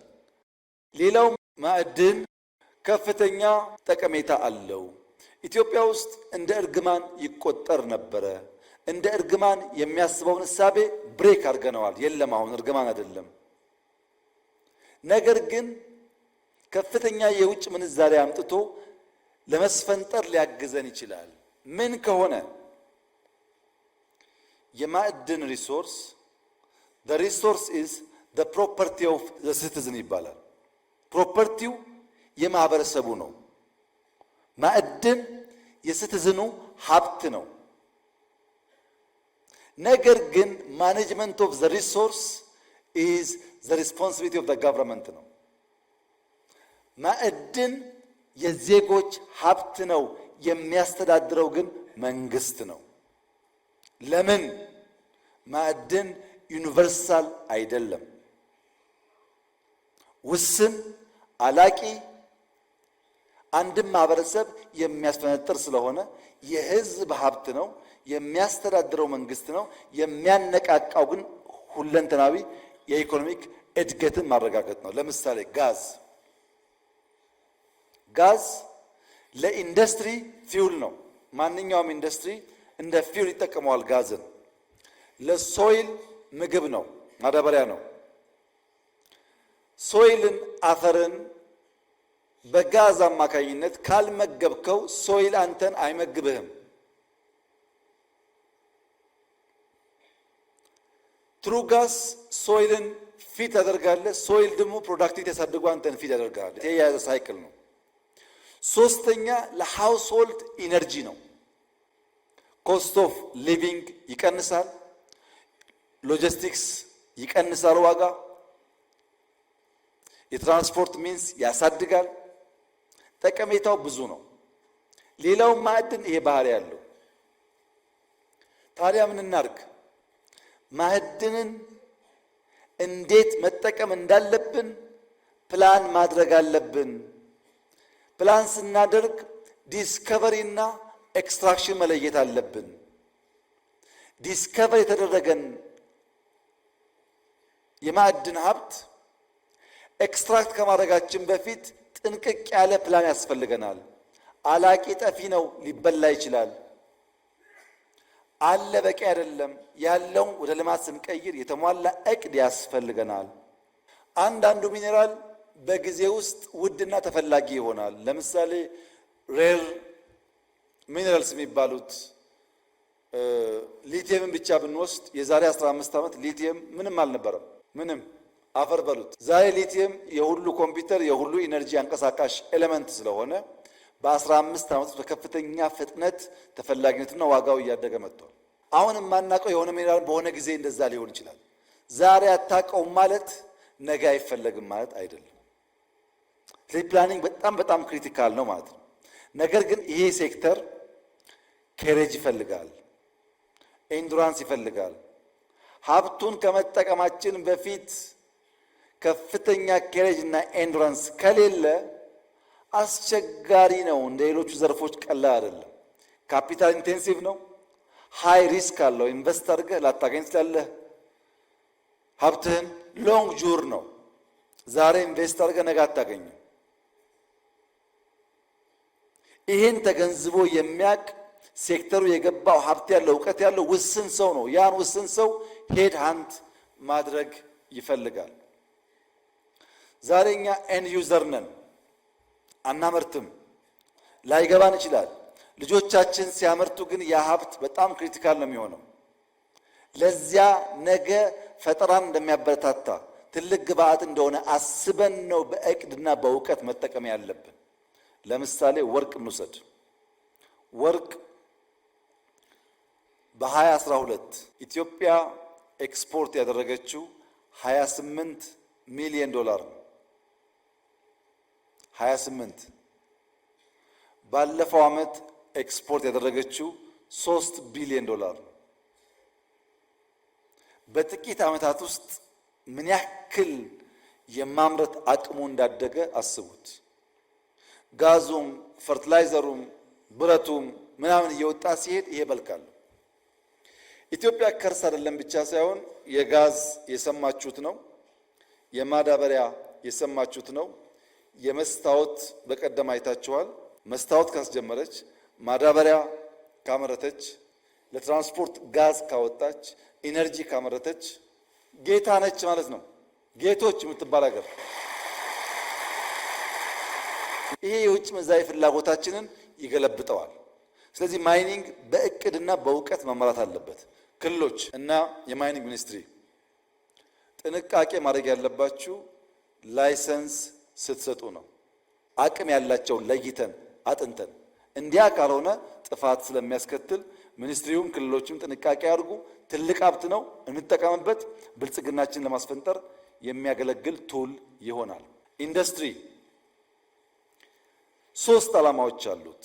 ኢምፖርትን መተካት ቢኮዝ የውጭ ምንዛሪ ሄዴክ ስለሆነ፣ ሁለተኛ በኤክስፖርት መቃኘት፣ የምናመርተው ምርት በዓለም ገበያ ውስጥ ተወዳዳሪ እንዲሆን አድርጎ መቃኘት፣ ሶስተኛ ሌሎች ዘርፎች ማገዝ፣ ኢንፑት ፕሮዲውስ ማድረግ። ከመዛባት ወደ ማንሰራራት ማደግ አለበት። ተዛብቷል ኢንዱስትሪው። ላይሰንስ ሰጥተናል፣ መሬት የለም። መሬት አለ፣ ኢነርጂ የለም። ኢነርጂ አለ፣ ፋይናንስ የለም። ይሄ የተዛባውን ኢንዱስትሪ በቅርበት መርተን እንዲያንሰራራ እናድርገው። አንድ መንግስት እንባል የተካነው ከልካይነት ነው። ከልካይነትን ቀንሰን አስቻይነትን እናብዛ። ፕራይቬት ሴክተሩ እንዲሰራ የሚያስችል አውድ እንፍጠርለት፣ እንደግፈው። ካልደገፍ ኢንዱስትሪ አያንሰራራም። ካላንሰራራ ነው ብልጽግና አይመጣም። እና ከከልካይ ወደ አስቻይ እንሸጋገር። ከመንግስት መር የኢንዱስትሪ ጉዞ ሚዛናዊ ትብብር እናረጋግጥ። መንግስት ሚናውን ፕራይቬቱ ሚናውን ይጫወትና በጋራ ፈጠራን አሳልጠን እድገት እናምጣ። ከተነጣጠለ ወደ ተሰናሰለ ወደ ተሳሰረ እንውሰደው። እያንዳንዱ የቴክስታይል ምርት ግብአት የሚሆነውን አንድ ኢንፑት ከለየን በኋላ ለዚያም ሰው ፈልገን እናምርት። መሬት አለ፣ ጥጥ አለ፣ ጋርመንት ግብአት ያገኛል። ጋርመንት ከተሰራ ቴክስታይል በቀላሉ ለስሙ ግብአት ያገኛል። ይሄን ማሰናሰል የኛ ስራ ይሁን። በተናጠል ያሉ ምርቶችን እያገናኘን ከኤ እስከዚህ በተግባቦት በውስጥ እንዲመረት ማስቻል አለብን። ከብድር ወደ ኢንቨስትመንት እንቀይር። በብድር በኮመርሻል ሎን የመጡ ኢንቨስትመንቶች ኢትዮጵያ ውስጥ አዋጭ አልነበሩም። ኢንዱስትሪያል ፓርክ አዳማ፣ ኮምቦልቻ፣ ሐዋሳ፣ ባህር ዳር፣ ደብረ ብርሃን፣ ጅማ፣ ሌላም ቦታ ሰመራ ተበድረን የገነባ ነው። በብድር በዶላር ግለሰቦች መስራት እየቻሉ በውጭ ምንዛሪ በብድር ካመጣን በኋላ ሰዎቹ ታክስ አይከፍሉም።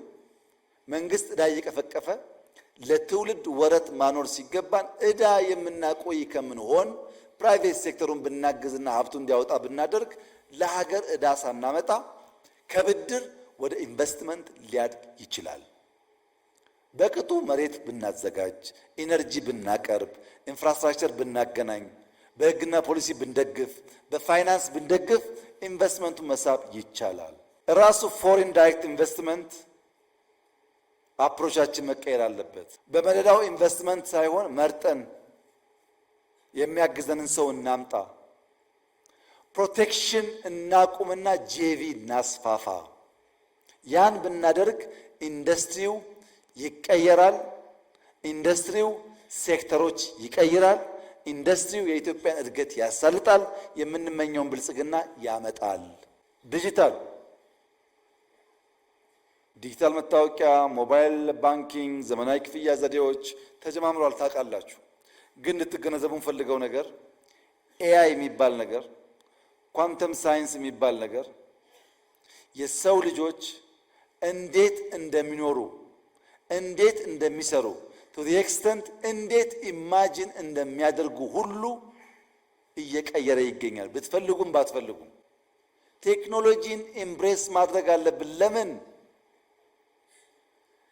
የፓወርን፣ የፕሮዳክሽንን፣ የፓርቲሲፔሽንን ህግጋት እንደገና እየጻፈ ነው ያለው ኤአይ።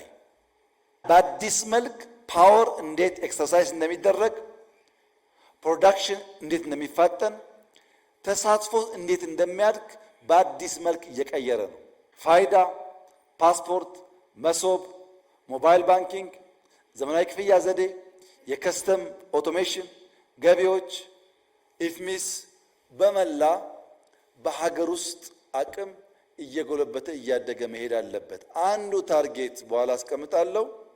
አንዱ ታርጌት ቱሪዝም ስንት ፐርሰንት ኤአይ ተጠቅሟል? ፋይናንስ ስንት ፐርሰንት ኤአይ ተጠቅሟል? ግብርና ምን ያክል ተጠቅሟል? ያንን መለካት ካልጀመርን ምንም እንኳን ዘመን ለመዋጀት ብንፈልግም አንደርስበትም። ቴክኖሎጂ ኢምብሬስ ማድረግ አለባችሁ ለሁሉ ስራችሁ። ማይኒንግ፣ ግብርና፣ ኢንዱስትሪ፣ ቱሪዝም ሁሉን አስተሳስሮ የተሟላ ብልጽግና የሚያመጣው ቴክኖሎጂ ነው። እሱ ላይ በቅጡ ካልሰራን እና ካላስተሳሰርን በስተቀረ የምናስበውን ብልጽግና ማምጣት ያስቸግራል። መነሻ፣ መሻገሪያ፣ ተሻጋሪ፣ አሻጋሪ። አሻጋሪ የሚሻገርበት ስርዓት እና ሴክተሮችን አየን። ይሄ ጉዳይ እንዳይከወን እንቅፋት የሚሆነው ምንድን ነው? ይሄ ጉዳይ በእንጭጭ እንዲቀር እንዳይሳካ የሚያደርገው ሐሳብ አልቦነት ነው። ወደ ሐሳብ ሉዓላዊነት መሻገር አለበት። ዘር ከሌለ ምርት የለም። የብልጽግና ዘር ሐሳብ ነው። ሐሳብን መቅዳት ብዙ ጣጣ አመጣብን። ምክንያቱም የተቀዳ ዘርና አረም የተቀላቀለ ስለሆነ እኛን የመሰለ የኛን የሚቀይር ለኛ የሚሰራ ዘር መቅረጽ ችለናል። ያን መንግስታዊና የጋራ አድርገን ብንሰራበት ለውጥ እናመጣለን። ሐሳብ አልቦ ማለት ምን ማለት ነው? በህዝበኝነት መታወርና መስከር፣ በነባር ባህል መታጠር። ይሄ ከእናንተ ያልፍና ማህበረሰብ ጋር ይገባል። ለምሳሌ ተረጂነት፣ ስንዴ ረዳኝ ትላለህ እንጂ ሁል ጊዜ ለማኝ እንድትሆን ነው የሚሰራው። ሁለተኛ መፍትሄ አልቦ ጩኸት፣ ሐሳብ የለውም፣ መፍትሄ የለውም፣ ይጮሃል። በጊዜያዊ ችግር ይጮሃል። ኢትዮጵያ ውስጥ ያለው ነው፣ ሐሳብ አይደለም። በየተራ መጮህ፣ በየተራ ተበዳይ መሆን፣ በየተራ ከሳሽ መሆን፣ በጋራ የሚል እሳቤ አለመያዝ። ሐሳብ አልቦን ኢትዮጵያ ውስጥ በዚች ስላይድ ብቻ ማየት ትችላላችሁ። ኢትዮጵያ መርከብ ናት። ሰዎች የሚሰቃዩት ግን መርከቡን አፍሰው ጀልባ በመስራት ነው። ጀልባ ኦሽን አያሻግርም።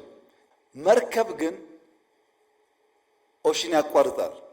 ትልቁን ሩቅ የሚወስድህን አፍርሰህ ትንንሹን ብትሰራ ሰፈር ትቀራለህ እንጂ አትሻገርም ማለት ነው። ኢትዮጵያ ውስጥ ያለው ፖለቲካ እንደዚህ ነው። መርከቧን ማፍረስ፣ ጀልባ መስራት። ሌላ የቆረጥክ እየመሰለህ እግርህን መቁረጥ።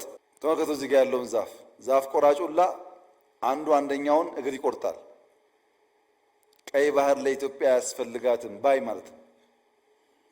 ሶስተኛው ደግሞ ይሄ ሰው የሚሰቃየው ይሄን ለማዳን ነው። ታንቋል፣ እንደምታዩት ቆርጦ ያድነው ነው። ይሄ ግን የሚሰቃየው አዳኙን ለመግደል ነው። ልክ ሲቆርጠው እሱ ድኖ እሱ ለመግደል። ይሄን ደግሞ ተመልከቱት። ባላንሱ ያለው በሁለት ሰዎች መካከል ነው። ይሄኛውን ረግጦ በመጣል ሰርቫይቭ የሚያደርግ ይመስለዋል። ይሄ ካለ ብቻ ነው እሱ የሚኖረው፣ ግን ሊጥለው ይሞክራል። ኢትዮጵያ ውስጥ ያለው ፖለቲካ እንደዚህ ነው። ሐሳብ አልቦ የወለደው ፖለቲካ 3 ኤዎች አሉት። መደመር እንደሚለው አንደኛ አፕሮቹ አንታጎኒስቲክ ነው። ጭፍን ተቃርኖ ያለበት ነው። አፕሮቹ ለሁሉ ነገር አንታጎኒስቲክ ነው። ሪሌሽኑ አሲሜትሪክ ነው። ሚዛን የሳተ ነው። ባላንስ አይጠብቅም። ውጤቱ ጭንገፋ ነው። አቦርቲቭ ነው። ሐሳብ ከሌለ ራሽናልና ሎጂክ የለም። ይሄ ነው የመደመር መንግስት የተሸከመውን ቀንበር የተሸከመውን ኃላፊነት በብቃት ሰርቶ ትውልድ እንዳያሻግር የሚያደርገው በሽታ ይሄ ነው። ሐሳብ የምርጥ ነገር ዘርና ስርና ዘር ሳትቀበል ግንድና ፍሬ ለመልቀም መሞከር ውጤታማ አያደርግም። የሐሳብ ሉዓላዊነት በመደመር አሸናፊነት ለማምጣት ሚዛናዊ የሆነ አመንኳዊ የሆነ የሐሳብ ፍትጊያ ያስፈልጋል። ይሄም 3C እንለዋለን። ኮኦፕሬሽን ኤንድ ኮምፒቲሽን፣ ትብብርና ፉክክር በሚዛን፣ ኮንሲስተንሲ ኤንድ ኮሚትመንት፣ ያዝ ለቀቅ ሳይሆን ሂደቱ መርህ ላይ የተመሰረተ የማይቆራረጥ የሚቀጥል መሆን አለበት። ሶስተኛ ቼንጅ ኤንድ ኮንቲኒቲ ነው። አዎንታዊ ለውጥን በመፍጠር በማስተሳሰር በማስቀጠል መደረስ ያለበት ቦታ ማድረስ ነው። የመደመር መንግስት ታሪክን ከማውራት ይልቅ ታሪክን በመስራት ራሱን መግለጥ የሚሻ ነው። የሚያሻግር ሐሳብ የሚሻገር ህዝብ ይዞ ለለውጥ የሚተጋ ራሱን እንደ ሻማ አቅልጦ ትውልድ የሚያሻገር ስርዓት ነው። መደመር እንደ እድል ነው፣ ብልጽግና ግን እንደ ድል ነው። መደመር እድል እንጂ ድል አይደለም። ድል የሚያደርገው ትጋት ነው፣ ስራ ነው። የመደመር ሐሳብ ውጤታማ የሚሆነው የሚቆጠር ነገር ሲያመጣ ነው። ለዚያ ደግሞ ትጋት ይፈልጋል። ሐሳብ መግዛት፣ ለሐሳብ መገዛት፣ በሐሳብ መግዛት ልምምዳችን ስናደርግ መደመር ፍሬያማ ይሆናል። ቀመሩ ምንድን ነው? የዚህ ሐሳብ አልቦን ገርቶ ለብልጽግና ተሰናስሎ የሚሰራው መንግስት ቀመር ፍሪሊዮን ነው። በነፃ መከፈል ነው። በነፃ መስጠት ነው። ከትናንትና መቆንጠር ሳይሆን ለነገ ማበደር ነው። ከትናንትና በመቆንጠር የሚሰራ ነገ የለም። ለነገ በማበደርና ወረት በማቆየት የሚሰራ የበለጸገ የሚሸጋገር ሀገርና ትውልድ ይፈጠራል። ሰውን የማትረፍና ገንዘብ የማድረግ ብልሃት በውስጣችን ያሉም ከውጭ የምንሸከማቸውም ሰዎች ሰውን ማትረፍ ብልጽግና ብልሃቱ ስለሆነ ነው። ትናንት በሌላ ጎራ የምናያቸው ሰዎች ዛሬ ወደኛ ተርታ መጥተው የምናያቸው ዋናው ምክንያት ሰው ማትረፍና ገንዘብ ማድረግ የመደመር መርህ ስለሆነ ነው። ሰላምና ብልጽግና የመደመር ቀመር ፍሬዎች ናቸው። ሐሳብና ሰውና ተቋም ማገናኘት ነው የመደመር ቀመር። ሐሳብን ከሰው ሰውን ከተቋም አስተናስለን ውጤት ስናመጣ ማለት ነው። ይሄን በማድረግ በዚህ ቀመር ሐሳብ አልቦነትን ገርተን የመደመር መንግስት ጫንቃ ላይ የተጫነውን ኢትዮጵያን ከአረንቋ አውጥቶ ወደፊት የማሻገር ተጋድሎ በብቃት እንድንጋደል ለኔ ብቻ ሳይሆን ለኛ ከልካይ ሳይሆን አስቻይ እሳቤ የያዘ አመራር ይፈልጋል። ይህን ማድረግ ከቻል የሚቀጥሉት 5-6 ዓመታት ካለምንም ጥርጥር ኢትዮጵያን ሌላ ምዕራፍ የምናይበት ይሆናል። ኢትዮጵያ ትበለጽጋለች፣ ጥርጥር የለውም። ይሄ ዘመን የኢትዮጵያ ብልጽግና ዘመን ስለሆነ የሚቆም ነገር አይኖርም እና ምን እናርገኛ ካላችሁ አቅጣጫ አንደኛው ሶቨርኒቲ ነው። ሉዓላዊነት፣ የፖሊሲ ሶቨርኒቲ፣ የምግብ ሶቨርኒቲ፣ የሐሳብ ሶቨርኒቲ የተረጋገጠበትን ኢትዮጵያ መፍጠር፣ መስራት፣ መግራት ይጠበቅብናል። ሁለተኛ ስኬል አፕ ማድረግ ነው። የተጀመረ የገጠር ኮሪደር፣ የተጀመረ የከተማ ኮሪደር፣ የተጀመረ የበጋ እርሻ፣ ኩታ ገጠም፣ ማዳበሪያ፣ ምርጥ ዘር፣ ፍሩት፣ የጓሮ እርሻ እነዚህን ስኬል አፕ ማድረግ ማበራከት ያስፈልጋል። ሶስተኛ ሰርቪስ፣ ዜጎች ከኛ በቅንነትና በሳቅ የተሞላ አገልግሎት ይፈልጋሉ። የአይን ከለር እያየን መርጠን ሳይሆን ለዜጎች በሙሉ የሚሰጥ በፈቃድ ላይ የተመሰረተ ሰርቪስ ፕሮቫይደርስ እንድንሆን ይፈልጋሉ። አገልጋይነት ያልተላበሰ አመራር ብልጽግናን ማረጋገጥና ሀገር ማሻገር ይቸገራል። አራተኛ ሰስቴይን ማድረግ፣ የተገኙ ድሎች፣ የተገኙ ውጤቶች፣ የተገኘ ሰላም ተመልሶ እንዳይደፈርስ ሰስቴይን ማድረግ። አምስተኛ ሴትል ማድረግ፣ ለሚቀጥለው ምርጫ አስቻይ ሁኔታ መፍጠር፣ ምቹ ሁኔታ መፍጠር። እነዚህ ሲሳኩሳ ስድስተኛው ሲ ይመጣል ማለት ነው። እነዚህን ትንሽ በተን ላርጋቸው። አንደኛ የመቀነስ ግቦች፣ ኑሮ ውድነት እንቀንስ፣ ሲንግል ዲጂት እናስገባ፣ ያመረትነውን ከኮንትሮባንድ ታድገን፣ የገበያ ትስስር ፈጥረን፣ የከተማው ድሃ በደላሎች እንዳይመሰቃቀል በማድረግ የተረጋጋች ሀገር ለመፍጠር ስለሚያግዝ በርብርብ ኑሮ ውድነትን ሲንግል ዲጂት እናስገባ፣ መቀነስ። ሁለተኛ ሌብነት መቀነስ፣ መሬት ቸብቻቢው፣ ፍትህ ቸብቻቢው፣ ወርቅ ቸብቻቢው እንዲቀንስና ወደ ሀገር ሀብት እንዲገባ ማድረግ። እንደ ሀገር ዘረፋ ስላቆምን እንዳያችሁት አይነት ስራዎች ሰርተዋል። ኢንዲቪጁዋል ሌቦች ብንቀንስ ደግሞ የሀብት መልሶ ለሀገር ልማት ይውላል። ሌብነት መቀነስ ያስፈልጋል። ሶስተኛው መንደርተኝነት መቀነስ። በመንደር ተከበን ያለን ሰዎች እንደግ፣ እንብቀል፣ እንውጣ።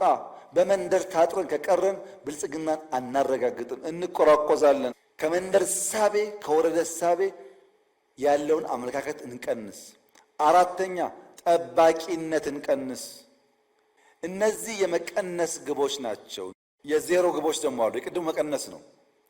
የዜሮ ግቦች 5 ናቸው። ዜሮ ተረጂነት፣ ዜሮ መሬት ጾም ማሳደር፣ ዜሮ ተፈናቃይ፣ ዜሮ ኮንትሮባንድ፣ ዜሮ ሽፍታ። ይህን የኢትዮጵያን ብልጽግና ለማረጋገጥ የዜሮ ግብ አድርጎ እያንዳንዱ ወረዳ በሱ ዞን ተረጂነት ዜሮ፣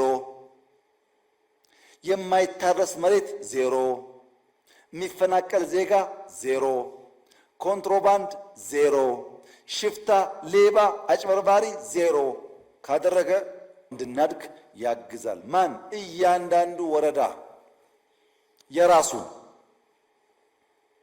ከዜሮ ግቦች ደግሞ የአንድ ግቦች እንይ። አንድ ገጠር ኮሪደር በወረዳ እያንዳንዱ ወረዳ ሞዴል የሚሆን ገጠር ኮሪደር በራሱ ወረዳ ይስራ። ከመንገድ የሸሸ ባዮጋዝ የሚጠቀም አንድ መንደር ይስራ። እያንዳንዱ ወረዳ ህዝቡን ካስተባበረ ይችላል።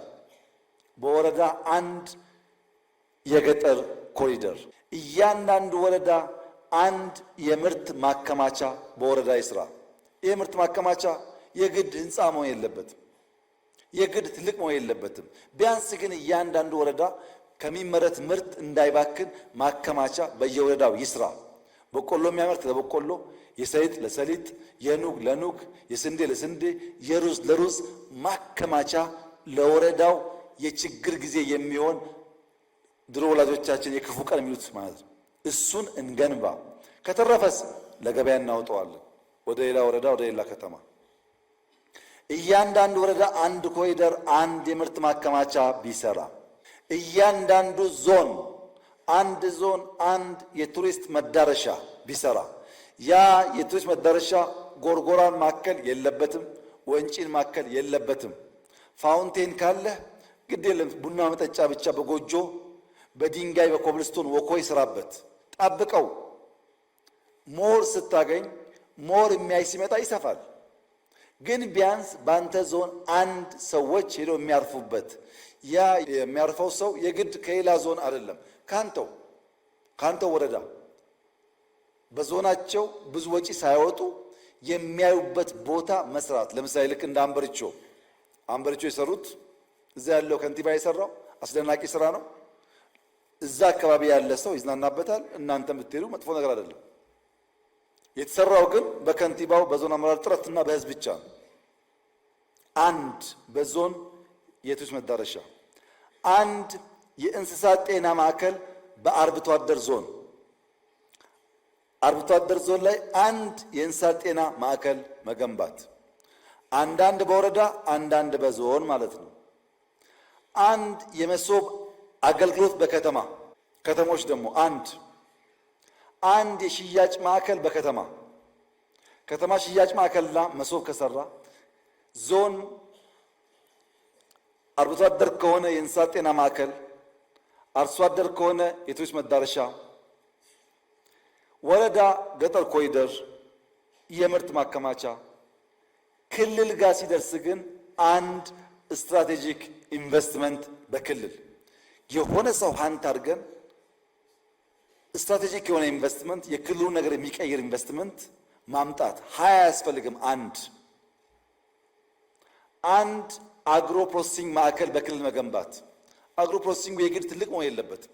መጠነኛ ሆኖ የግብርና ምርታችን ፕሮሰስ የሚያደርግ፣ አርብቶ አደር ከሆነ የወተት የስጋ ምርታችን ፕሮሰስ የሚያደርግ አንድ የአግሮ ፕሮሰሲንግ በክልል መቀነስ አየን፣ ዜሮ አየን፣ አንድ አየን። 2 ድጅትና ከዛ በላይ እድገት ማረጋገጥ የሚገቡን ግቦች፣ አንደኛ የሌማት ትሩፋት፣ በተለይ አርብቶ አደር አካባቢ ግመል ያለበት ዶሮ መጨመር፣ አሳ መጨመር። የሌማት ትሩፋት የእንቁላል ምርታችንን በ2 ድጅት ማሳደግ መቻል አለብን። ፕሮቲን በበቂ ካላመረትን፣ ኒውትሪሽን በበቂ ካላመረትን ያልቀነጨረ ትውልድ አንፈጥርም። የቀነጨረ ትውልድ ደግሞ ብልጽግናን ሰስቴን ማድረግ አይችልም። ዳብል ዲጂት ኩታገጠም አሁንም ይቀረናል። በየሄድንበት የምናየው አሁንም የኩታገጠም ስራ በቂ አይደለም። የግብርና ቢሮዎች፣ የክልል ፕሬዝዳንቶች የኩታገጠም ስራ በበቂ አልተሰራም።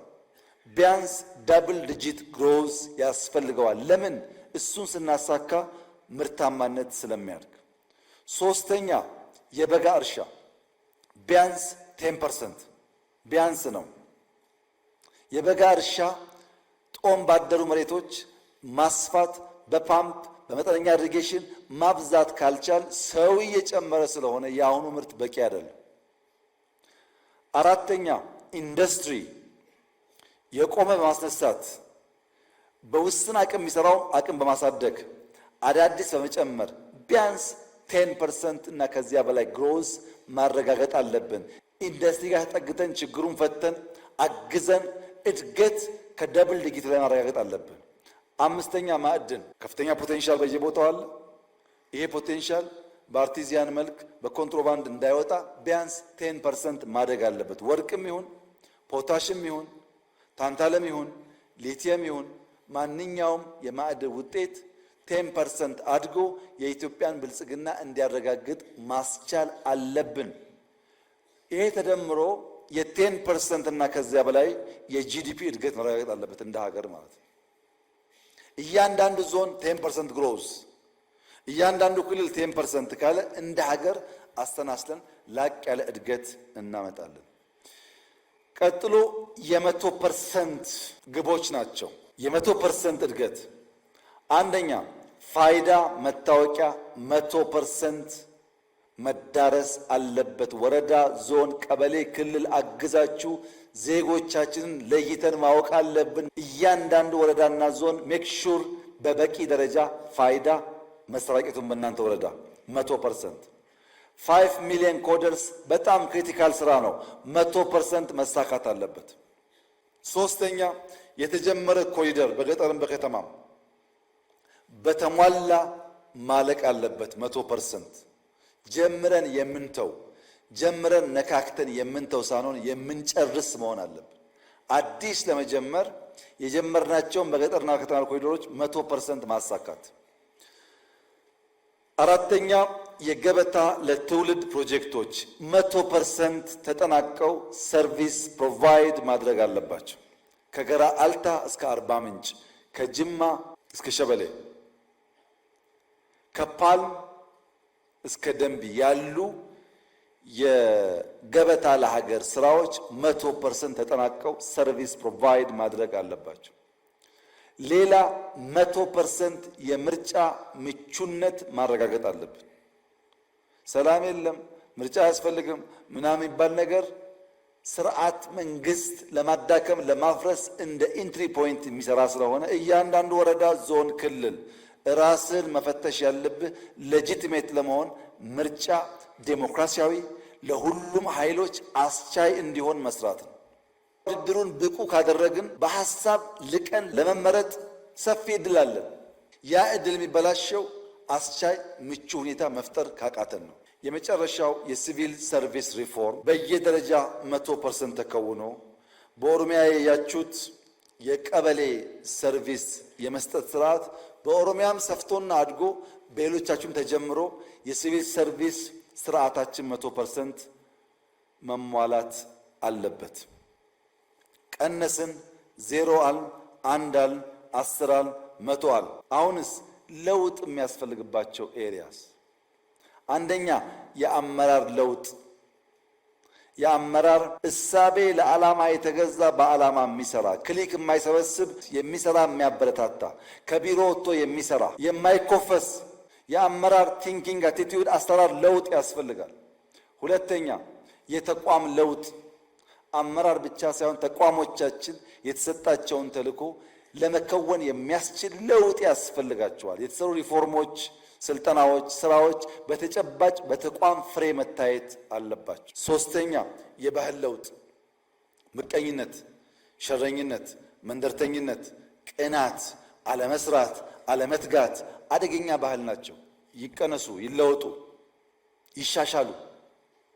የትውልድ ግንባታ ልጆች ኳስ ሜዳ እንዲውሉ፣ በእግራቸው እንዲሄዱ፣ ትምህርት እንዲያጠኑ፣ መምህራን ኤክስትራ ሰዓት እንዲያስጠኑ፣ የትምህርት ኳሊቲ እንዲያድግ፣ መልካም አገር እንዳላቸው በተቀናጀ መንገድ እንዲጎበኙ፣ እንዲያዩ፣ አገራቸውን እንዲወዱ፣ እንዲጠብቁ ማስቻል፣ የሀገር ቫልዩ ማሳየት፣ ከተቻለ ከክልል ክልል ጉብኝት ማዘጋጀት፣ ኢትዮጵያ ታይታ የማትጠገብ የምትወደድ የምታድግ አገር መሆኑን እያመነ እያወቀ እንዲያድግ ማድረግ።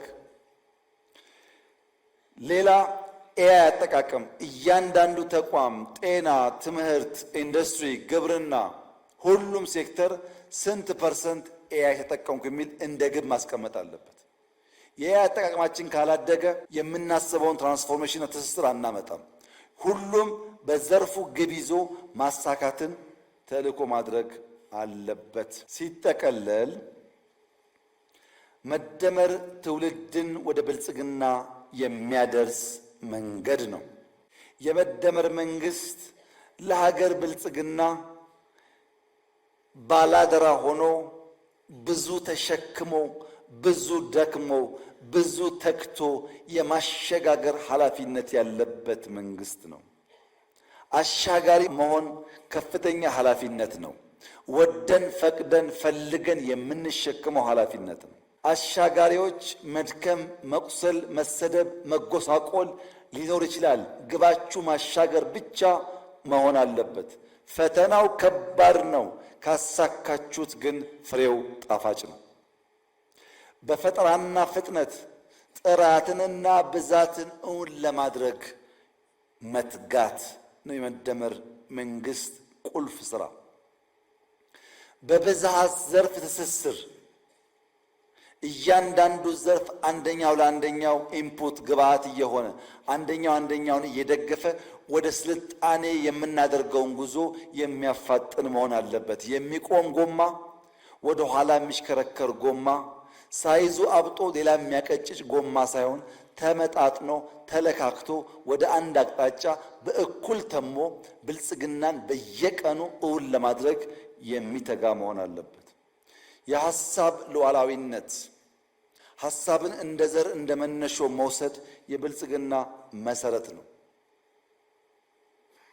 በነበራችሁ ቆይታ የተገኙ ሐሳቦች እርስ በርስ ስትወያዩ በገለጻ ባያችሁት የሐሳብ የእያንዳንዱ አመራር ስንቅ ሆኖ ግብዓት ሆኖ አቅም ሆኖ ያን አቅም ይዛችሁ ሄዳችሁ የተቋማችሁ ምልክት፣ አሰራር፣ ስርዓት አድርጋችሁ ተቋም ከተቋም አሰናስለን ኢንቴግሬሽን ፈጥረን አይዲያ ኢንዲቪጁዋል ኢንስቲትዩሽን ኢንቴግሬት ማድረግ እንዲችሉ ካስቻል በልበ ሙሉነት በአካባቢያችሁ ስራችሁን ከሰራችሁ በ2036 ኢትዮጵያ ከአፍሪካ ቀዳሚውን ኢኮኖሚ ትይዛለች። ብረት ካወጣን፣ ወርቆች ካወጣን፣ ጋዝ ካወጣን፣ እርሻ ከተስፋፋ፣ ኢንዱስትሪው አሁን እንደጀመርነው ካደገ፣ ሁላችን የምንተጋ ከሆነ፣ ከተሞቻችን ካሸበረቁ ካማሩ፣ ቱሪስት መሳብ ከቻል ኢትዮጵያ የደህንነት ታሪኳን የምንቋጭ ትውልድ መሆን እንችላለን። ይሄን በማድረግ ይሄ አመራር የተጣለበትን ከፍተኛ ኃላፊነት በብቃት በመወጣት የኢትዮጵያን ብልጽግና አንድ ስቴፕ ወደፊት የሚወስድ መሆን ከቻለ ከታሪክ ተወቃሽነት መዳን ብቻ ሳይሆን በታሪክ ውስጥ ለዘላለም የሚነገር የሚጨበጥ ሐውልት ሰርተን ማለፍ ስለሚያስችል እንበርታ፣ እንስራ። ሐሳብ አለን፣ ፓርቲ አለን፣ ጅማሮ አለን፣ ውጤት አለን፣ የሚደግፍ ህዝብ አለን። በትብብርና በአንድ መንፈስ ኢትዮጵያን ለማሸጋገር ብንጥር እቺ ሀገር ድንቅ፣ አጓጊ፣ መበልጸግ የምትችል ለሌሎች አርያ የምትሆን አድዋን ድጋሚ በብልጽግና ማረጋገጥና የአፍሪካ ወንድሞቻችንን ስበን ማውጣት ስለሚያስችል በአድዋ አዳራሽ የተደረገው ይህ ስልጠና ለዚያ ለዳግም አድዋ ምስረታ ፈርቀዳጅና ጡብ ጣይ እንዲሆን በጋራ መንፈስ በትብብርና በትጋት እንድትሰሩ አደራ ልላችሁ እፈልጋለሁ። እጅግ አድርጌ አመሰግናለሁ።